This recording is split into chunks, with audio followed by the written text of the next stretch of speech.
Gostaria de dar as boas-vindas para o segundo seminário empresarial de desenvolvimento tecnológico e inovação do setor moveleiro.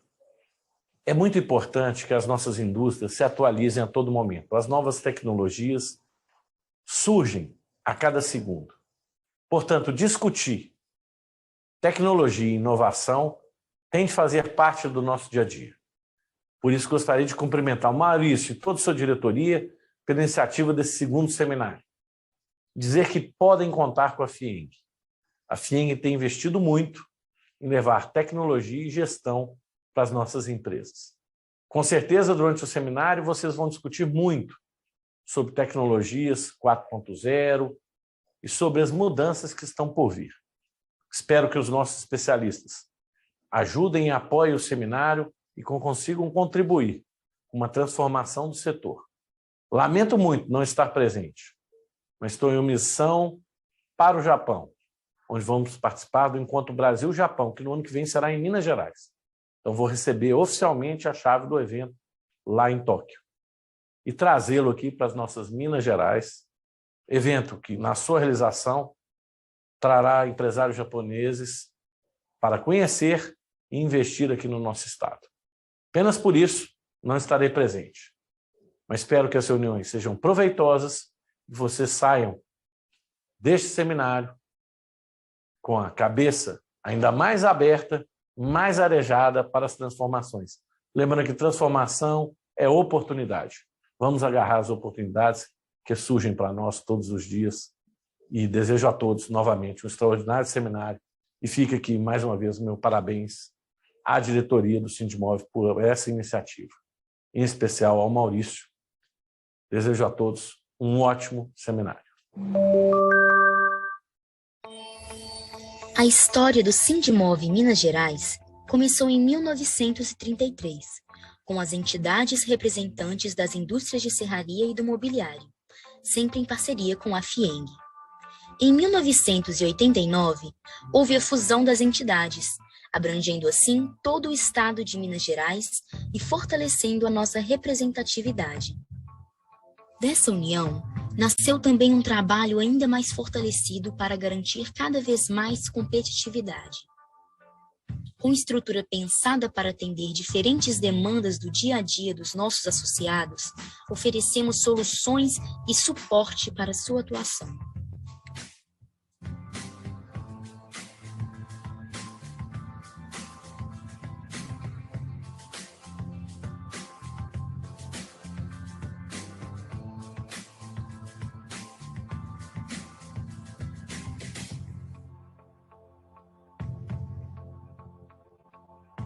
Em parceria com o Senai, inauguramos uma das primeiras escolas do país a ministrar cursos específicos para a formação de mão de obra para a indústria moveleira, o Centro de Desenvolvimento Tecnológico da Madeira e do Mobiliário. O CDTEM é uma importante referência em educação. Além de formar e qualificar profissionais para o setor moveleiro, oferece uma infraestrutura completa, com salas de aulas, laboratórios e oficinas de aprendizagem nas áreas de marcenaria, design, logística, qualidade, segurança do trabalho e processos administrativos.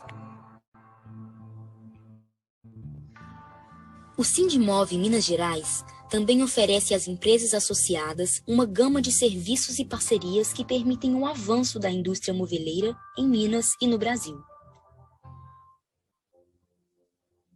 São consultorias especializadas na área ambiental, jurídica, tributária e internacional, oferecidas pelo sistema FIENG, SESI, SENAI, IEL e CIENG, além de parcerias com SEBRAE e Abmóvel.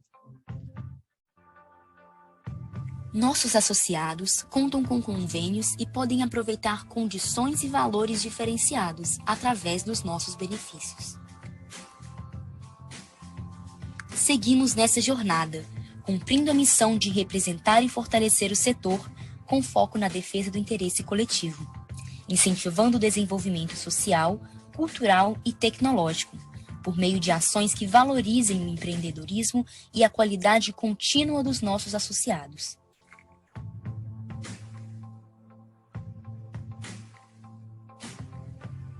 Associe-se e seja um parceiro do Sindimov Minas Gerais.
Boa noite a todos, e a todas, né, que nos assistem nesse momento. Meu nome é Ruth Fernandes, sou empresária do setor moveleiro, formada na área de design de interiores, marceneira, formada pela nossa escola CDTEM, na área de madeira maciça, diretora do Sindimov MG, entidade hoje que representa e defende os interesses das nossas indústrias moveleiras no estado de Minas Gerais. E quero dizer que é um prazer enorme estar aqui com mais duas colegas, né, a Vanessa e a Nádia, participando desse segundo ano, né, do nosso CDITEC, Seminário de Desenvolvimento Empresarial e Inovação Tecnológica do Setor Moveleiro, onde vamos abordar o empoderamento feminino e o papel da mulher nas indústrias moveleiras. O principal objetivo aqui é mostrar os caminhos para o aumento dessa inserção e iniciar um movimento que contorne as dificuldades e abra mais as portas das indústrias moveleiras para as mulheres, não só na área administrativa, mas também no chão de fábrica. Então, para dar continuidade, né, ao nosso tema de hoje, né, aos nossos dois temas importantíssimos de hoje, eu vou passar a palavra para a Vanessa e depois para a Nádia, né, onde elas vão se apresentar e falar sobre os nossos temas aí. Obrigada.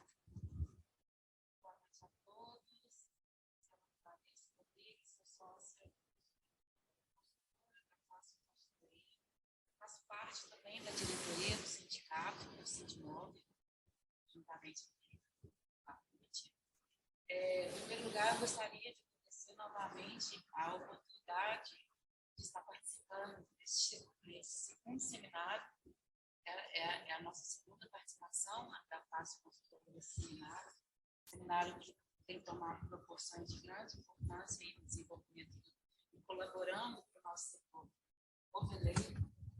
Então, eu gostaria de agradecer, porque é uma honra participar de com vocês também.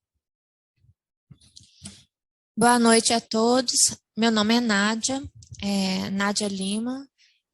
Eu sou sócia consultora da Fácil Consultoria de Gestão. A minha especialidade é a gestão de pessoas, né, em que a gente trabalha com implantação do setor, área de desenvolvimento, treinamento, palestras, cursos, dentre outros produtos.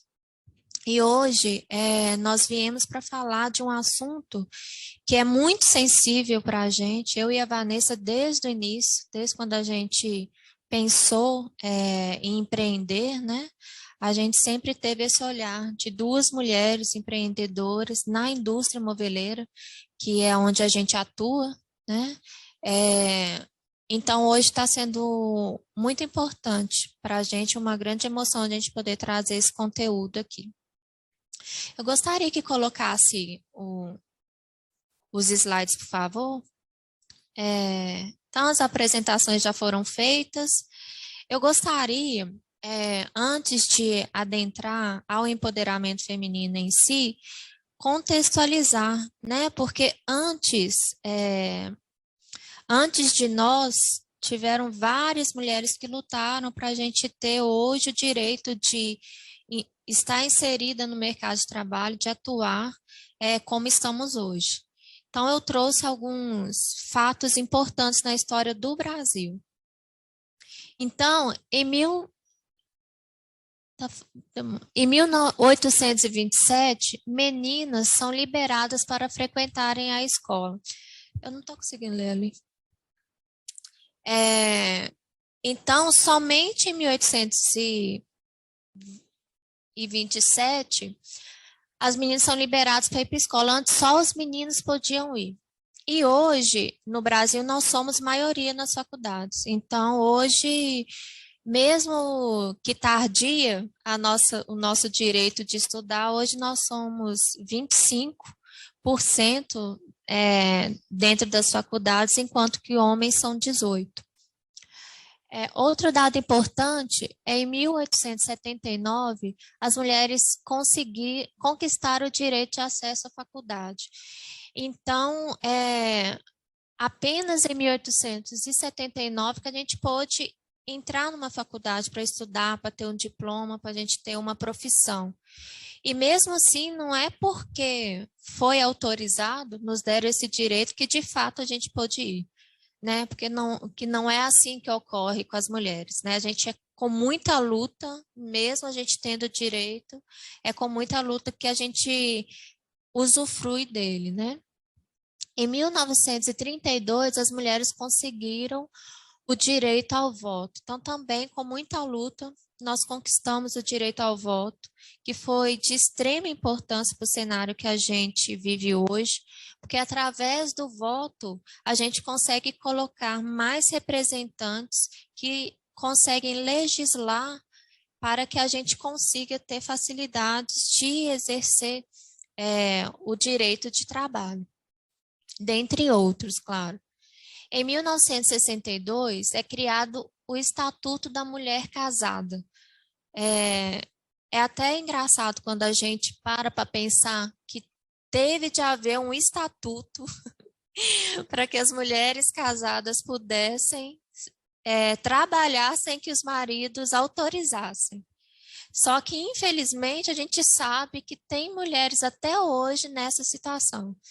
Então, em 1962 é que foi promulgado esse nosso direito. Em 1974, as mulheres conquistaram o direito de portar cartão de crédito. Então, a gente tinha dinheiro de trabalhar, a gente tinha o direito de trabalhar, mas era imposto a nós como que nós gastaríamos o nosso dinheiro, né? Então, a gente não tinha o direito de ir no banco e pedir um empréstimo, de pedir um cartão de crédito, a não ser que a gente levasse o nosso marido, ou o pai, ou o irmão mais velho responsável pela família para assinar o contrato. E em 1988, através da Constituição Brasileira, que a gente passa a ser reconhecida como igual aos homens em questão de direitos. Então, só com a Constituição né? A gente estava até rindo, né, Vanessa? Só com a Constituição é que as mulheres foram consideradas iguais. Eu gostaria de trazer também o dado sobre a ocupação das mulheres no mercado de trabalho. Esses dados são do Brasil como um todo, né, em todas as áreas. Então, o panorama geral, de acordo com o IBGE, no Brasil, em 2019, as mulheres recebiam 77,7% do montante pago aos homens.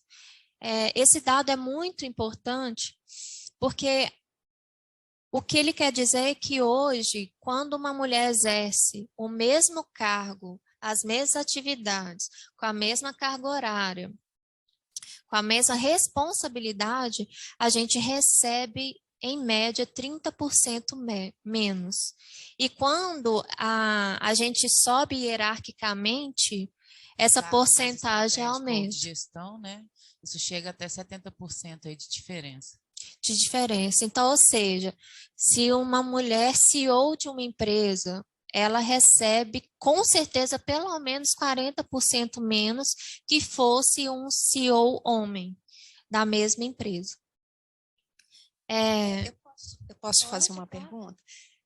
A sua área, né, a área de pessoas, né, e no caso, por exemplo, como que fica a lei trabalhista em relação a isso? Porque perante a lei nós somos iguais aos homens, né, e numa questão dessa, acontece isso, mas, por exemplo, não pode ter um homem no mesmo cargo, né, porque aí então é a questão da equiparação salarial, né, isso é quando o homem, não tem homem exercendo essa mesma função, seria o caso? Sim, esse é um dos casos. Quando a gente chega em cargos tão altos assim, geralmente não há acordos, contratos que vai além do que a CLT diz. Então, pode haver sim diferenciação na mesma empresa, infelizmente, dependendo de como foi o contrato, né? Mas normalmente na empresa tem um CEO só, né? Então, geralmente isso é uma estratégia, né? A empresa tinha um CEO homem, então era pago, por exemplo, X valor. Mas agora a gente encontrou uma mulher que está dentro do perfil, ela atende a todas a descrição, que o perfil do cargo. Não, mas para ela a gente não vai pagar o mesmo que pagou para um homem, a gente vai pagar menos. Isso, e é aceito com muita naturalidade. Né? E mesmo em nossas práticas com relação ao recrutamento e seleção, as próprias mulheres oferecem, a pretensão da mulher é menor. Sempre. Se você entrevista um homem, você entrevista a mulher para a mesma vaga, as pretensões normalmente, a gente não pode generalizar, são menores. Então, e as qualificações maiores. E as qualificações elas maiores. Elas são mais qualificadas e elas respondem com uma pretensão salarial menor. E aí um homem menos qualificado tem uma pretensão salarial maior. Porque a gente vai falar muito aqui sobre a questão do empoderamento feminino, é essa inconsciência, às vezes, do ato. É porque como é uma questão cultural, social, enraizada, ela muitas vezes ela é inconscientemente aceita. E praticada. Inclusive, e por mulheres. Todas as pessoas, e aceito por todas as pessoas. Isso. Mas é importante que a gente fale, porque a conscientização é que vai criar o alerta quando a gente se depara com essas coisas. Enquanto não há a consciência, a informação, vai continuar parecendo que é natural, né? Mas vamos continuar aqui. Olha, eu voltei, peraí. É você, né? Não, é você. Eu tô lá. Então, no panorama da indústria, então a gente falou, né, no mercado de trabalho do Brasil como um todo, agora a gente trouxe para um recorte para a indústria. Então, no Brasil, de acordo com o CAGED, em 2022, as mulheres ocupavam 24,2% das vagas, o que é muito baixo para um setor que movimenta tantas vagas, né? Um número de ocupação tão grande. E esse dado, ele é histórico no Brasil, porque a indústria, ela é, às vezes, associada ao trabalho de força física. Então, isso já é um empecilho antes mesmo das mulheres tentarem estudar ou ingressar num curso para a área da indústria, porque já vem aí esse limitador. E hoje a gente sabe que não é bem assim, né? Essa não é a realidade da indústria. De acordo com o Ministério do Trabalho, entre 1995 e 2015, houve um aumento da participação feminina na indústria de 14,3%. Então, quer dizer que em 20 anos, a participação feminina aumentou nem 15%, o que é um número muito baixo. Se a gente pensar que as mulheres hoje elas são maioria, nós somos, eu até anotei, 51,8% da população brasileira são de mulheres. Então, nós somos maioria, porém a gente não ocupa de forma parecida o mercado de trabalho, sobretudo na indústria, e nem outras áreas, como a gente já falou, a questão da gestão, né? Na indústria moveleira, se a gente fatiar esses 14,3%, a indústria moveleira teve um aumento de 39,3%, se a gente for fatiar entre segmentos da indústria, o que mostra um aumento até considerável, né? Quase 40%. Visto que às vezes também a gente não tem esse dado, mas era uma ocupação mínima, né? Porque por conhecimento próprio, a gente vê que é ainda uma indústria predominantemente masculina, né? Então, se hoje teve um aumento de 40%, imagina como que era antes, né? E vamos lembrar que com a pandemia, né? E com o fato de não ter escolas para as crianças, né, entre outros detalhes, isso já promoveu o regresso dessa mulher para casa e que já dificulta ela voltar novamente, né? Sim.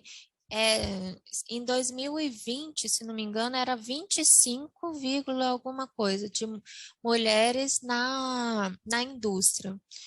E agora a gente já viu que está 24. Então, quer dizer que essas mulheres tiveram que retornar para casa por falta de escolas na pandemia, e esse regresso, né, para o mercado é muito difícil, né, por vários motivos, dentre eles a gente vai apresentar alguns aqui. Agora a gente vai passar um vídeo, nós convidamos a Vanessa Lopes. Ela é gerente de produção da VIP Armários e ela vai trazer um relato da trajetória, os desafios dentro do setor e das escolhas profissionais dela em relação às indústrias.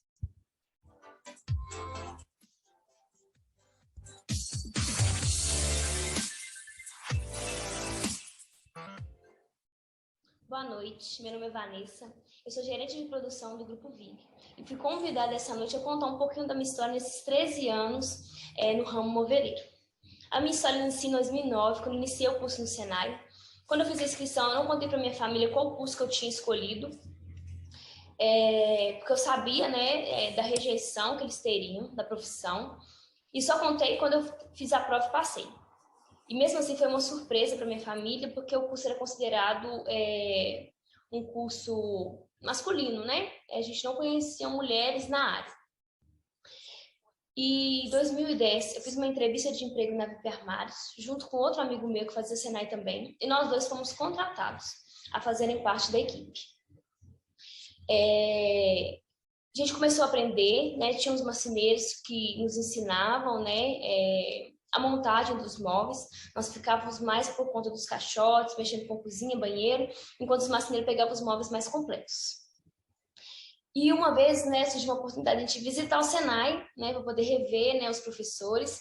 E quando chegou lá, esse amigo meu, ele virou para o nosso instrutor, antigo instrutor, e falou que ele estava desenvolvendo super bem, né, na marcenaria, e que eu estava tendo minhas dificuldades de aprendizado.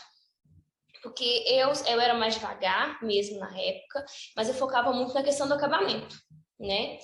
E ele recebia elogios, porque ele era mais rápido. E nesse dia ele virou para o nosso instrutor e falou que não sabia, tipo assim, que não sabia se eu ia continuar na área, porque eu não era boa.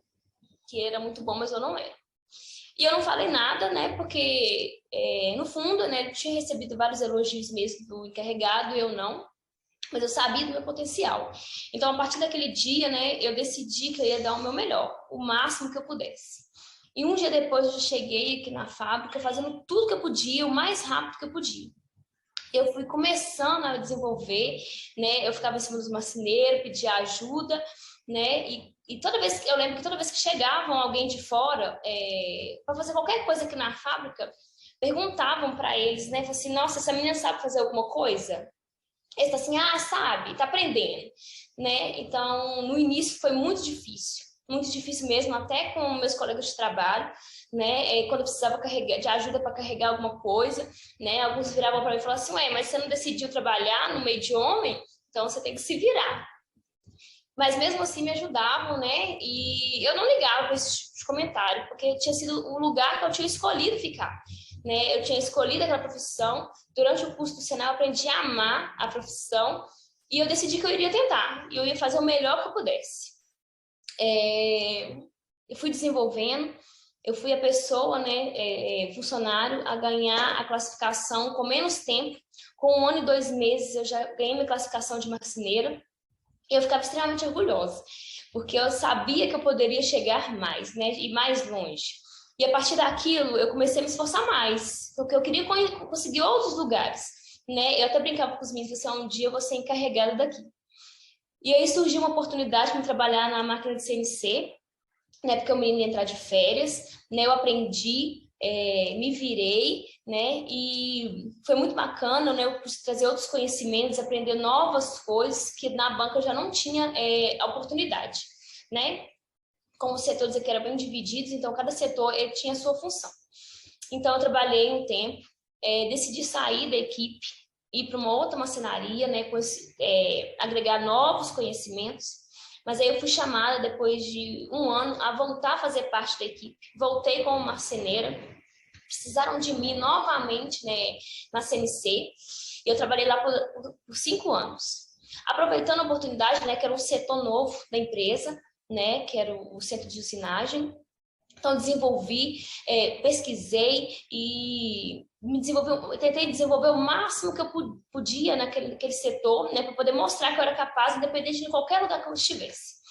Né? E aí, como a gente não tinha uma demanda muito grande, né, para aquela área, né? Então eu ficava algum tempo ociosa e eu garrava de todo mundo. Tá precisando de ajuda, eu ia para todos os setores, eu procurava, tipo, se eu preciso aprender o máximo que eu puder, para quando eu virar encarregada da fábrica eu saber tudo, o máximo que eu puder, ajudar todo mundo e ser uma encarregada melhor. E, tipo assim, na minha mente era aquilo, eu era marceneira, né? Eu era maquinista, mas na minha mente eu queria chegar mais. Né? Eu queria chegar onde nenhuma mulher dentro da fábrica tinha chegado.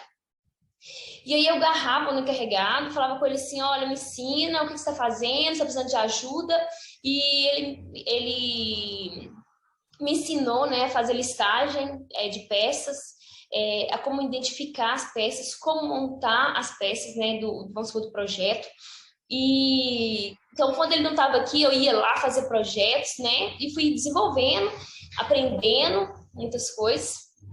Mas aí toda vez que eu achava, né, eu falei assim, não, agora eu vou ser classificada, né, vinha uma pessoa de fora e ela demonstrava ter mais conhecimento para poder ser responsável pela fábrica. Eu ficava chateada, né, com aquela situação, porque eu sabia que eu era capaz. Só que eu não ficava chateada com a empresa em si, e eu tentava ajudar aquela pessoa o máximo que eu pudesse. Eu mostrava para ela como que funcionava o nosso processo produtivo, eu acompanhava ela em todos os setores. Se me pedissem ajuda, eu ia, ajudava, porque eu queria ficar mais perto, né? Porque eu falava assim, um dia essa oportunidade vai ser minha.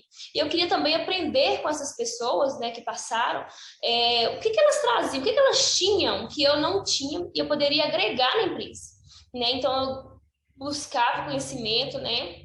eu conversava demais com outras pessoas para poder ver, tipo assim, o que eles viam nessa pessoa que não viam em mim.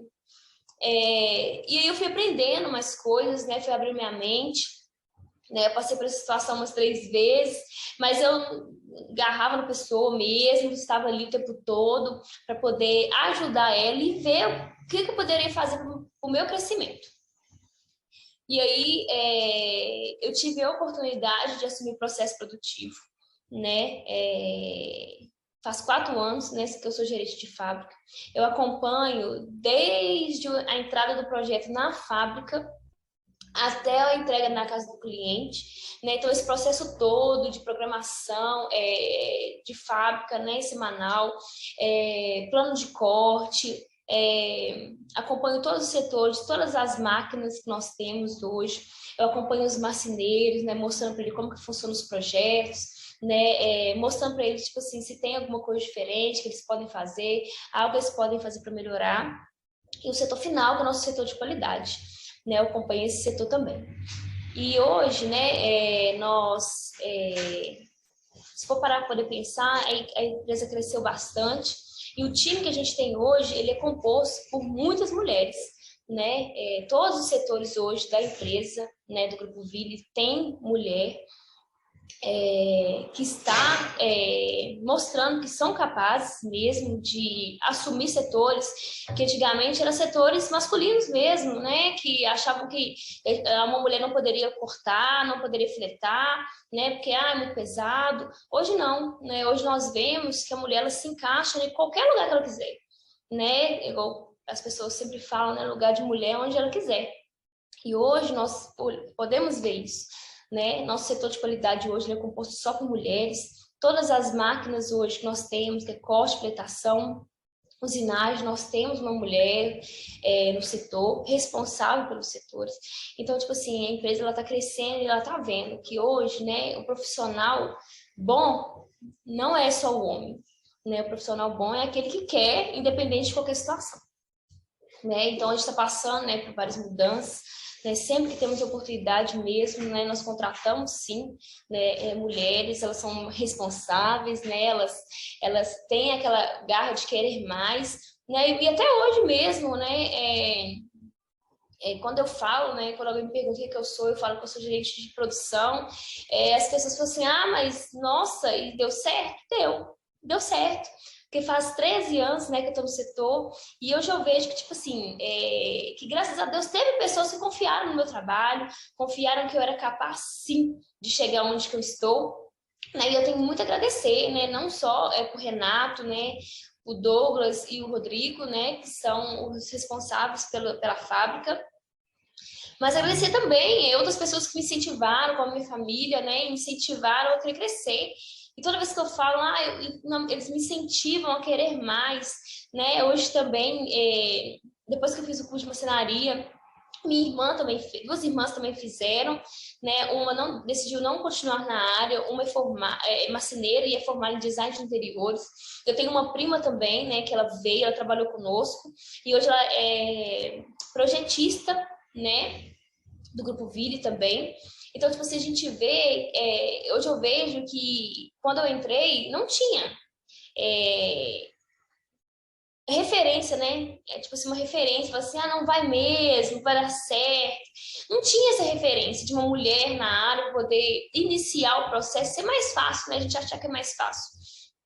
Então, eu fui abrir o caminho para outras pessoas, tipo assim, conhecerem, né, o curso de marcenaria e gostarem também do ramo. Porque hoje é um ramo que eu sou extremamente apaixonada, que eu gosto, né? Eu gosto demais de trabalhar com a minha equipe, né?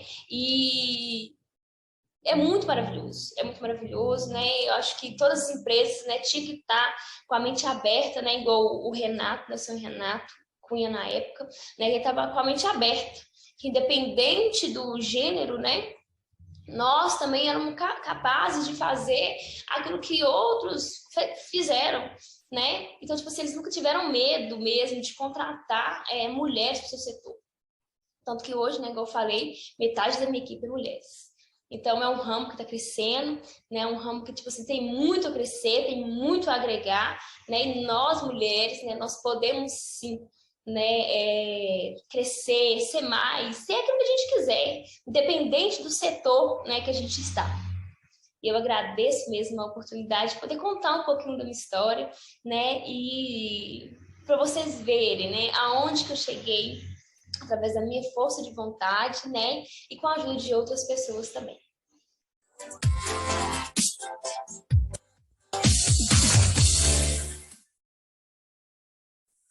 Bom, gostaria de agradecer a Vanessa pela colaboração, pelo relato da sua trajetória. Ilustrou bastante o que a gente veio falar, o que nós queremos mostrar aqui, essa dificuldade. E te dar os parabéns pela perseverança, né, nessa carreira. E é isso aí. Parabéns. Obrigada. Eu queria falar também, né, para Vanessa,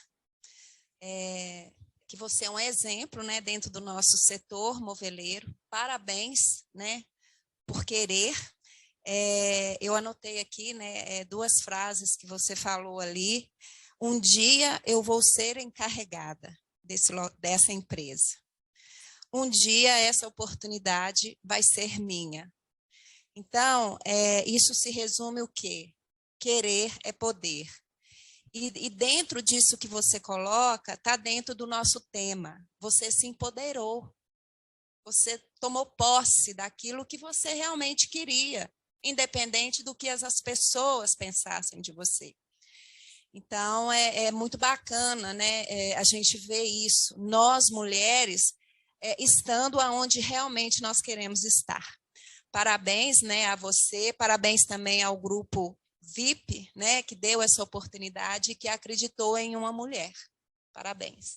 Bom, diante dos relatos, né, e da trajetória aí que a Vanessa nos trouxe, eu trouxe aqui alguns gráficos da nossa escola aqui com relação à procura dos cursos ofertados aqui pelo CDTEM, e fizemos uma separação, uma análise aqui com relação aos gêneros e comparação à procura das mulheres e dos homens aqui dos cursos ofertados. Então, quando a gente olha na totalidade ali dos cursos, né, a busca e a procura dos cursos em geral, design, de aprendizagem, todos os cursos ofertados aqui, a gente vê que existe um interesse de 42% das mulheres em relação aos cursos aqui do CDTEM.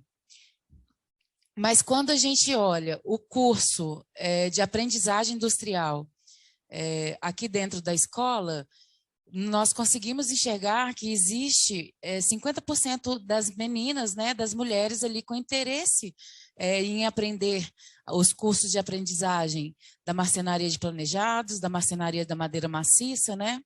Então, existe a busca e o investimento em relação ao curso e à profissão. Mas quando a gente vem e olha o aperfeiçoamento, os cursos de aperfeiçoamento, a queda é drástica do retorno dessas mulheres e o interesse dessas mulheres em voltar e fazer os cursos de aperfeiçoamento aqui ofertados pela escola. E isso aqui nos traz. O que isso aqui nos mostra? Mostra a grande dificuldade dessa mulher que mesmo indo lá, se capacitando para a profissão, ela não é absorvida pelo mercado e muitas das vezes, quando absorvida, ela é realocada talvez ali para a área administrativa. Então, esse índice aqui nos mostra que não existe esse retorno e muitas vezes é pela absorção e pela a oferta que não existe nas nossas indústrias, né? Inclusive, o Campolino me deu um dado muito interessante aqui, que nas duas últimas turmas que foram concluídas aqui agora nesse primeiro semestre, os 8 alunos em destaques, ou seja, aqueles que com maior aproveitamento, com maiores aulas, 6 eram mulheres, né? E aí, normalmente, elas não são absorvidas aí pelo mercado, né?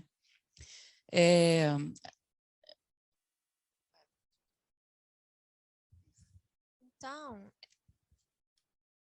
diante disso, a gente entra no assunto que a gente veio tratar aqui, que é o empoderamento feminino. Esse termo, empoderamento feminino, que é um conceito, ele foi, nos últimos tempos, um pouco esvaziado. Até pela função da internet, o empoderamento feminino estava sendo usado para vários fins. E aí ele foi meio que vulgarizado.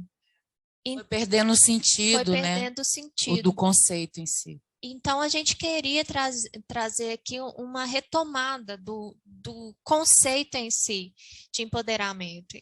Então, o empoderamento é dar poder ou habilidade a algo ou alguém. Consciência coletiva expressada por ações para fortalecer as mulheres e desenvolver a equidade de gênero. Ato de conceder o poder de participação social às mulheres. O empoderamento, ele não é uma mudança de polo de opressão. As mulheres não querem tomar o lugar dos homens. Elas querem igualdade de oportunidade. Não deveriam, uma vez empoderadas, né? O sentido do empoderamento. Sim, se a mulher, quando ela chega e ocupa lugar de poder na sociedade ou no trabalho, se ela atua como outros homens, né, com mão de ferro, com uma posição imperativa com outros ou outras mulheres de forma opressora, ela não entendeu o que é empoderamento feminino. Porque o empoderamento feminino não é a gente imitar as ações masculinas, que nos traz tantas dificuldades de exercer os nossos direitos como indivíduo, nosso direito social, nosso direito dentro da família, o nosso direito político, nosso direito de nos posicionar, de ocupar os espaços, de tomar as decisões das nossas vidas. E não é esse o empoderamento feminino. Se o empoderamento feminino, hoje, ele é vulgarizado como a pessoa que tem coragem de se vestir de certa maneira, ou que tem coragem de assumir o seu corpo, que o seu corpo é assim assado. Isso são apenas expressões. Porque mesmo se a pessoa tomar essas atitudes, mas ela não exercer socialmente posições para que outras mulheres tenham mais facilidades de exercer também, ela não está sendo empoderada. Porque o empoderamento não é individual, ele é social. Ele é individual e social, né? Sim, ele é individual porque a primeira tomada é a consciência. Então, o que a gente está fazendo aqui é conversar sobre isso. Porque conversando, trazendo à luz, a gente ajuda nessa caminhada da consciência. Uma vez que eu me conscientizei, eu tomo a responsabilidade de, ao meu entorno, eu praticar. Então, na empresa em que eu trabalho, eu tenho que praticar o empoderamento para ajudar outras mulheres que talvez tenham mais dificuldades que eu. E o empoderamento feminino, ele precisa da ajuda dos homens. Porque os homens, eles também têm responsabilidade. Porque para que a gente tenha oportunidades iguais, eles têm que abrir mão de um pouco dos privilégios que eles ocupam. Então, quando a gente fala de equidade de gênero dentro da empresa, a gente está falando que o dono da empresa, porque hoje os homens são mais empreendedores que as mulheres, que aquele dono da empresa ele tem que decidir que na empresa dele vai ter ações para que isso aconteça. É dar oportunidade, é entender as dificuldades, as necessidades das mulheres e fazer com que isso ocorra lá dentro. Isso o homem tem que fazer.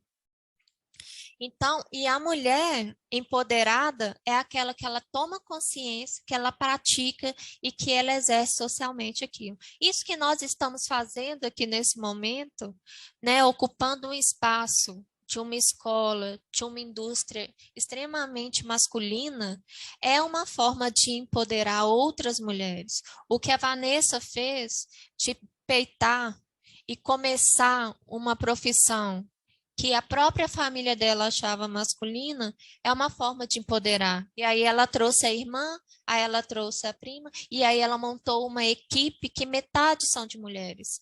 Isso é o empoderamento feminino na prática. E às vezes ela não precisa falar que ela é empoderada.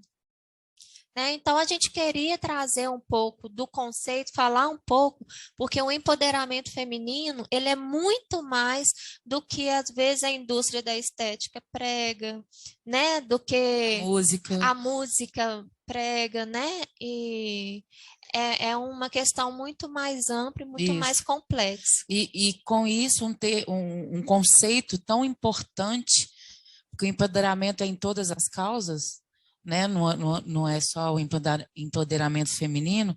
É muito triste ver esse termo ter sido esvaziado ao longo do tempo e sendo usado da maneira incorreta e não praticado. Usado e não praticado.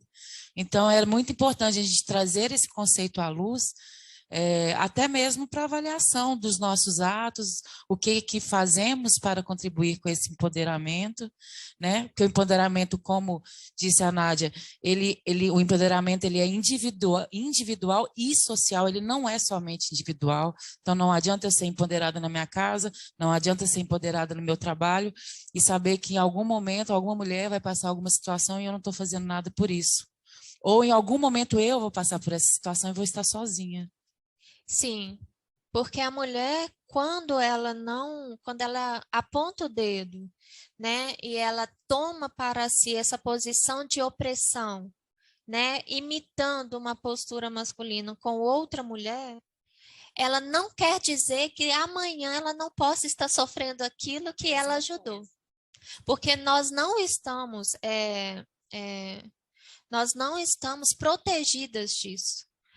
Então, mulheres que têm posições sociais muito altas, muito, né? Ou seja, conseguiu burlar isso, né? Todo esse sistema. Ela não está livre de ser assediada, de sofrer violência, de não ser reconhecida no trabalho como ela merece. Né? Então, a gente queria trazer um pouco essa questão do conceito. Eu queria falar um pouquinho, muito bacana, né, esse tema, e realmente nós aqui, né, nesse momento, de certa forma, nós estamos sendo uma fonte de luz, né, para outras mulheres que estão nos assistindo, e realmente a gente precisa quebrar esse paradigma, né? Antes de começar a live, nós estávamos até conversando aqui que nós, mulheres, precisamos de ser mais unidas, né? A gente precisa parar de apontar o dedo para a nossa colega. Pelo contrário, nós temos que ajudar. Então, quando a Nádia, né? Mas a Vanessa vem trazendo isso aqui, falando que é coletividade, que é compartilhar, né? É isso, porque a gente percebe que quando a gente começa a ter essa concepção, com certeza, nós mulheres vamos sofrer menos, porque muitas vezes a gente nos permite, né, que as pessoas nos diminuam. E, na realidade, não é isso, né? Nós temos valor, nós temos capacidade de assumir, né, aquilo que nós desejamos e mudar todo esse cenário. Mas, muitas vezes, a gente não tem como não permitir. Talvez, né, e eu acredito muito que a tomada de consciência vai fazer com que a gente possa se unir, ter mais força, e aí sim a gente poder não permitir, porque muitas vezes a gente é obrigada a calar por medo, por várias coisas que a própria sociedade nos impõe. Infelizmente, mesmo a mulher que ascende socialmente, mesmo a mulher que está lá CEO de uma empresa, ela não está livre, por exemplo, de ter um relacionamento opressivo. Então, é claro que a gente está falando aqui de trabalho, O que a gente está querendo dizer é que a mulher que ascende profissionalmente, ela tem que sim ter a responsabilidade de ajudar outros.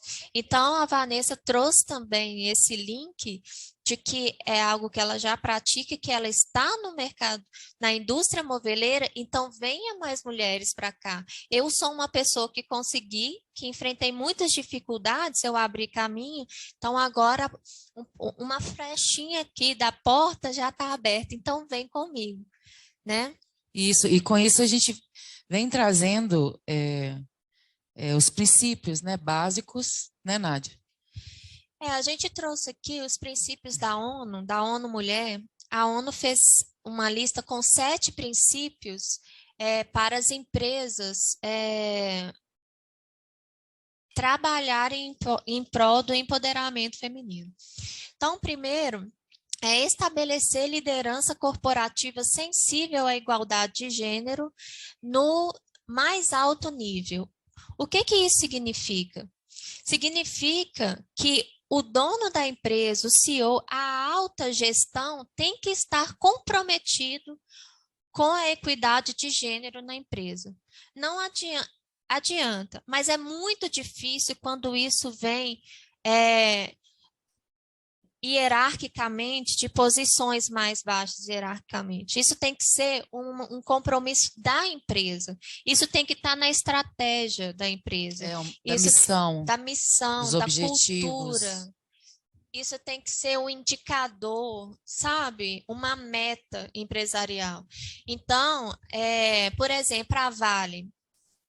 A Vale, ela tem uma meta de dobrar o número de mulheres na empresa até 2025. Então, a Vale, ela está mostrando, ela está exercendo esse primeiro princípio. Tratar todas as mulheres e homens de forma justa no trabalho, respeitando e apoiando os direitos humanos e a não descriminalização. Isso está muito ligado à meritocracia. A gente tem que entender que a condição da mulher não é a mesma do homem. Então, se a gente cobra, se a gente mede mulheres e homens com a mesma régua, a gente não está sendo justo. Então, empresas que tratam a meritocracia dessa forma, desse jeito, de forma muito enérgica, são empresas mais discriminatórias. Porque as mulheres têm as suas dificuldades, as suas especificidades. Tem aqui, nós já apresentamos aqui todo um cenário que as mulheres enfrentam que os homens não. Então, não é justo quando a gente chega num patamar, a gente ser medido da mesma forma, porque a gente não foi preparado da mesma maneira. Garantir a saúde, segurança e bem-estar de todas as mulheres e homens que trabalham na empresa. A gente trouxe aqui, a gente até estava conversando mais cedo, eu e a Vanessa, sobre a licença maternidade. Na empresa, isso é um tabu. As mulheres, vou contratar mulher não, porque mulher tem filho, sai de licença maternidade, o menino adoece, todo dia tem que sair e tal. E aí, a Organização Internacional do Trabalho fez uma pesquisa em que ela mediu o absenteísmo de homens e mulheres ao longo da carreira. E eles são parecidos. Então, assim, eles são muito similares. Então, o que mostra é que o absenteísmo tem o mesmo nível entre homens e mulheres. O que muda é o motivo. Então, os homens se ausentam mais por questões sociais, acidentes, ingestão de álcool, dentre outras coisas. E a mulher se ausenta mais por questões do filho, que também vem de uma posição social, porque cuidar dos filhos não é dividido de forma igual entre pais e mães. Essa tarefa fica muito mais por conta das mães. Então, quando o filho adoece, o homem nem cogita sair do trabalho, porque isso cabe à mulher. E quando a gente traz um dado falando que, em relação a custos né, o absenteísmo, isso não existe essa diferença? Mesmo porque a licença maternidade, existe o incentivo do governo, né? Governo, então nem causa assim grande custo para a empresa. Então isso é uma visão social míope, distorcida, né? Antiga, exatamente. Que já foi provado que não condiz. E às vezes ali a escolha, né, de não, então uma mulher engravida, e isso demonstra, isso não é uma questão da mulher, isso também é uma falta de planejamento da empresa. Então, assim, além dos fatores em relação a índices de custos, entre outras coisas, isso também não é uma questão da mulher, né? Aí vem uma questão também do planejamento da empresa, né? E aí vem da decisão daquele empresário de estar contribuindo aí nesse empoderamento e essa equidade de gênero, né? Promover educação, capacitação e desenvolvimento profissional para as mulheres. Então, há uma escassez, como a gente já mostrou aqui, os índices de aprimoramento do CDT, a gente vê que as meninas não voltam. Então, há uma defasagem de mão de obra feminina na indústria e na indústria moveleira também.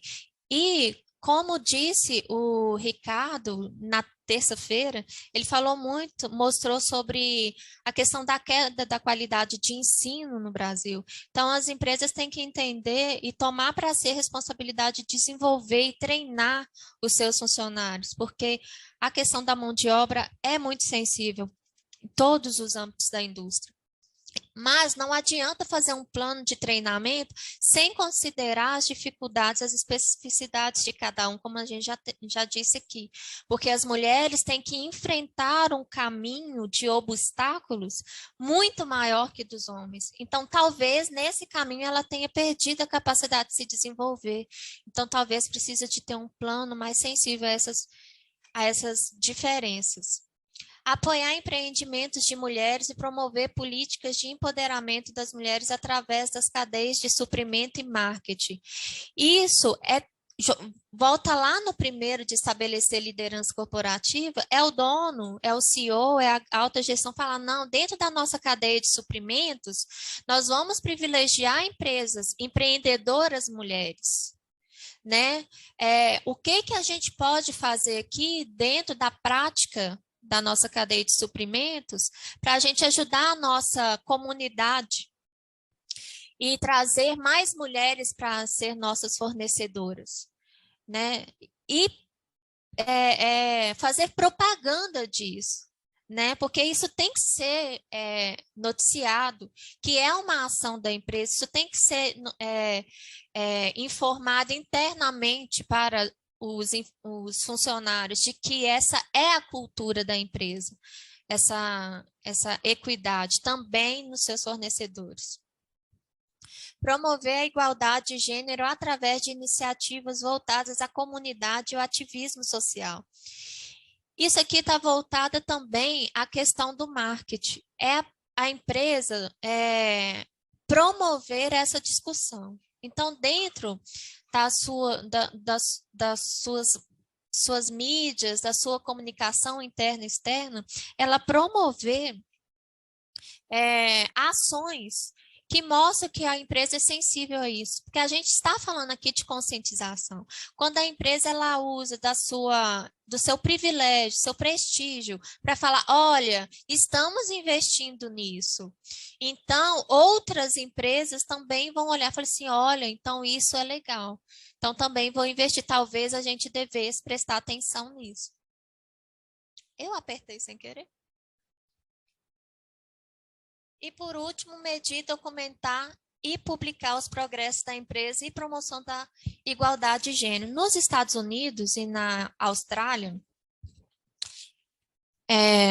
não sei a Austrália, mas nos Estados Unidos, esses índices já são usados para que o governo dê benefícios para empresas que utilizem desses índices. Então, no Brasil, é bom que se um grupo de empresas, se uma empresa, se ela investe nisso, ela tem um trabalho sério, que ela documente, porque fatalmente ela terá ganhos de subsídios por promover essa equidade dentro da empresa. Então, esses foram os 7 princípios que a gente quis trazer da ONU, que a gente achou super importante, porque embrange praticamente tudo que uma empresa pode e deve fazer, né? Mas o mais importante é lembrar que o primeiro, né, é decidir. É decidir. É decidir fazer parte, é decidir empoderar e permitir, né, é a decisão. Tanto os homens quanto as mulheres também decidir tomar o lugar dela, decidir né, voltar a esse lugar, né, que foi tirado, que às vezes nunca foi dado também. Então, o primeiro de tudo é a decisão. Mas quando a gente reconhece que hoje a divisão do poder não é 50-50 entre homens e mulheres, existem mais homens em posições de poder, então cabe a eles decidir também, principalmente. Porque o número é muito maior, para que haja uma mudança mais rápida, porque ela existe, mas ela é morosa. A gente pode avançar com mais rapidez, né, nessa questão da igualdade de gênero. Equidade de gênero. Então, os desafios, a gente trouxe alguns desafios, não são todos, a gente trouxe alguns que não a caberia gente... aqui. E nem uma hora. Uma hora.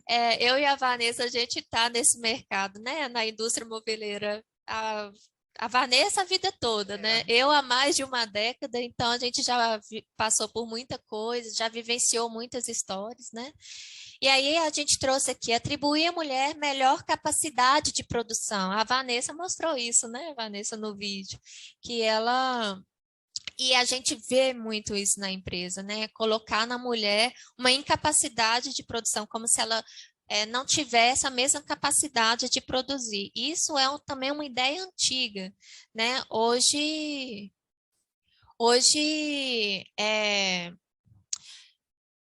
tem a questão também de usar algumas dificuldades para melhoria tecnológica e de inovação dentro da empresa. Então, eu vou deixar de assimilar boas trabalhadoras ou alunas, absorver isso, porque a minha empresa ainda usa tudo com o esforço físico. O que eu posso inovar, o que eu posso melhorar no meu processo para eu dar mais oportunidade de ter uma mão de obra mais qualificada, mais comprometida? Eu e a Nádia, a gente até estava conversando sobre algumas empresas, né, com objetivos, da Vale, da Baia, com objetivos em aumentar a mão de obra feminina, né, e a gente pensa assim, objetivos que às vezes é de crescer de 14% a 20% daqui a 10 anos, que ainda é muito bem devagar, né? Mas eu acho que cada empresa, com seu tamanho e com a sua capacidade de implementar, investir e mudar, pode contribuir. Não tem que ser referência a multinacionais, mas cada empresa, dentro da sua realidade, dentro do que é possível, contribuir com esse movimento, contribuir para que isso melhore a cada dia. Na indústria ainda se atribui, né? Isso a gente já falou, trabalho à força física. A diferença salarial entre homens e mulheres, isso aí é uma política da empresa, não é uma decisão política, não é nada. A empresa pode decidir ter igualdade de salarial entre homens e mulheres e de oportunidade, inclusive de chegar a níveis de liderança, cargos de liderança, discriminação na contratação, né? Então, a Ruth tem até um exemplo, né, Ruth? Se você quiser contar para a gente rapidinho. Na verdade, eu vou passar para vocês, né, um testemunho aqui que aconteceu dentro da minha empresa, né? Como eu falei no início, eu sou empresária do setor moveleiro e há um bom tempo atrás eu trabalhava junto com meu marido. Eu ainda continuo sócia dele, mas hoje eu estou seguindo carreira solo, né? Meu marido, ele trabalha mais voltado para a área de planejados e eu estou tentando ir, né, para a área de produtos, né? Concorrência, mas numa boa. Mas na época que nós estávamos trabalhando junto, eu cuidava da parte, né, da gestão administrativa, contratação de pessoal. E eu sempre, quando eu precisei de mão de obra, eu sempre busquei a escola CDTEM. E na época, né, a gente sempre teve dificuldade de mão de obra, né, masculina, e a gente percebe que a mão de obra feminina ela é mais delicada, né, principalmente para a área de acabamentos. Então, assim, a mulher é mais cuidadosa. Então, eu acabei sugerindo, né, o meu marido para a gente contratar mulheres lá. Por que não? A escola forma mulheres, não só homens. Então, eu coloquei então um anúncio, né, pedindo, né, profissionais para trabalhar, mas na época eu coloquei mulheres, e aí veio uma ex-aluna da nossa escola aqui, do CDTEM, e ela já tinha muito tempo que ela tinha formado e ela estava lutando para tentar conseguir uma vaga no setor moveleiro. E, por sinal, ela, né, tem um perfil, eu não sei, porque ela já saiu, ela está em outra área, mas na época, assim, você olhava para ela, ela parecia uma modelo. Ela era mais ou menos da minha altura, cabelo longo, loura, muito bonita, mas ela queria trabalhar no chão de fábrica. Ela não queria trabalhar na recepção, na área administrativa. E todas as vezes que tinha uma entrevista na área, né, de indústria moveleira e que era para a área de marcenaria, quando ela chegava, a empresa não aceitava colocar ela no chão de fábrica. Queria colocar ela na área administrativa ou na recepção. E quando, né, ela viu o meu chamado, ela conversou, isso foi um testemunho que ela falou comigo quando ela chegou na empresa. Ela disse para a mãe dela: mãe, é a última vez que eu vou numa entrevista de emprego dentro de uma indústria moveleira. E se eu chegar lá e eles me mandar para a área administrativa, eu vou xingar muito e nunca mais eu vou procurar emprego na área de marcenaria. Então, ou seja, era uma pessoa que já estava aqui formada, gostava da área, queria trabalhar na área, mas já estava chegando o momento que ela já estava desmotivando da função. E quando ela chegou lá, fizemos a entrevista e tudo, e eu falei com ela: você está contratada e você vai trabalhar no chão de fábrica. Ela não acreditou. Então, assim, mas nem por isso ela deixou de enfrentar desafios dentro da minha empresa. Porque na área de produção era o meu marido. E lá a maioria, né, igual nós colocamos aqui, eram homens. Então, assim, teve alguns momentos em que eu peguei ela chorando no banheiro por causa da situação ali onde ela estava trabalhando. Situações que eu não sei, né, se a Vanessa aqui, que deu os testemunhos, se passou por isso. E eu, quando eu vi, eu falei: engole o choro. Não, senhora, você vai descer e vai fazer o seu trabalho, porque você é uma profissional, independente de você ser uma mulher, você é uma profissional, e eu estou aqui para te apoiar. Então, é isso, né, que a gente precisa, é acolher, né, as mulheres, né, que estão querendo exercer uma função que, entre aspas, é só o homem, né, dentro da nossa cultura, e abraçar a causa. Então, assim, ela trabalhou por um bom tempo lá, e eu estava ali sempre do lado dela, e eu conversava com o pessoal, com o meu marido. Então, é isso, né, que a gente quer passar aqui, igual as meninas falaram. A empresa tem que ter essa conscientização. Então, era esse testemunho, né, que eu queria dar para vocês, que as mulheres podem sim, mas igual elas falaram, tem que partir lá do dono da empresa ou da dona da empresa. Eu queria agradecer, o assunto é extenso, a gente já poderia aqui falar por muito, muito tempo ainda, né, das dificuldades e das ações que precisam ser feitas, mas o nosso tempo esgotou, então eu queria agradecer a oportunidade da gente estar aqui de novo, CDTEC, da participação das meninas, da Ruth, viu, Ruth? E a gente espera estar aqui nos próximos, né? Então, obrigada, boa noite. Temos aqui algumas perguntas, meninas. Na verdade, é uma pergunta e alguns comentários. O primeiro deles, a Soraya Moreira, para a Vanessa Lopes. Ela está falando: parabéns, Vanessa. Isso aí. Sucesso é a soma de pequenos esforços repetidos dia após dia. Um outro comentário da Aline Fernandes Lopes vai muito de encontro com o que a Ruth falou. Ela diz o seguinte: Não dá para generalizar, mas se as empresas soubessem o quanto as mulheres são cuidadosas com as máquinas, contratariam mais mulheres para a produção e não apenas para a administração. E aí tem uma pergunta para vocês, do Elton Alves, que é a seguinte: existe alguma correlação entre o empoderamento feminino e o feminismo? Como distinguir isso na escolha das mulheres? O empoderamento feminino ele veio do feminismo. A luta de ocupação das mulheres nos espaços sociais, né, em várias estruturas sociais, veio da luta feminista.